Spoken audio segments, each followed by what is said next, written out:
Michel Barnier was due to present a paper today on the future relationship between the EU and the UK, but that was postponed.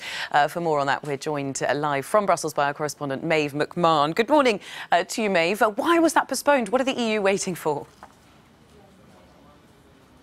Well, we were told since the outset that these would be the most complex negotiations that the EU would ever have to deal with, and that's proving to be true. The European Commission postponing the publication of that document that would look into the future relationship of the EU and the United Kingdom. The delay really is to see what the UK will come up with in the next few days and see will their positions change. Because as I said, this is about the future relationship, and the UK have said since the start that they want to see frictionless trade. But for the EU, the only way to have frictionless trade is to stay in the single market and stay in the customs union. Another complication is, of course, was the visit yesterday of Arlene Foster. She's the leader of the DUP, and she'll have a final say on any deal. She made herself very clear yesterday that she will not accept, she will not contemplate any sort of barriers to trade between Northern Ireland and the rest of the United Kingdom. That means she's anti this backstop that the EU and the UK negotiators have been working on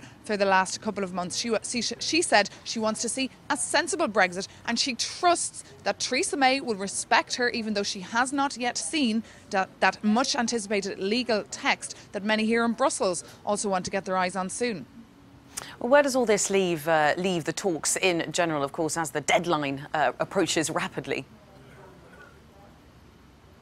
Well, look, the hard deadline is, of course, that summit taking place here in Brussels next week. What we understand is Michel Barnier, the EU's chief negotiator, will be briefing ambassadors this Friday on that text. Then we understand a frantic weekend of manoeuvring will take place among what are called Sherpas. They're political advisors from the 27 member states. They will have to tweak that political declaration and get it ready for next Wednesday night, when the 27 heads of state will sit in the room before the arrival of Theresa May on Thursday.